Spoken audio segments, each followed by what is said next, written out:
اور کاش تم اس وقت کی کیفیت دیکھو جب فرشتے کافروں کی جانیں نکالتے ہیں کہ ان کے چہروں اور پیٹھوں پر مارتے جاتے ہیں اور کہتے ہیں اب آگ کے عذاب کا مزہ چکھو۔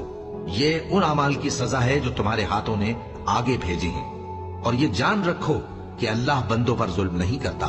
جیسا حال فرعونیوں اور ان سے پہلے لوگوں کا ہوا تھا ویسا ہی ان کا ہوا کہ انہوں نے اللہ کی آیتوں سے کفر کیا تو اللہ نے ان کے گناہوں کی سزا میں ان کو پکڑ لیا۔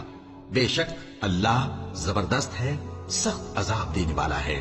یہ اس لیے کہ جو نعمت اللہ کسی قوم کو دیا کرتا ہے جب تک وہ خود اپنے دلوں کی حالت نہ بدل ڈالے اللہ اسے نہیں بدلا کرتا، اور اس لیے کہ اللہ سنتا جانتا ہے۔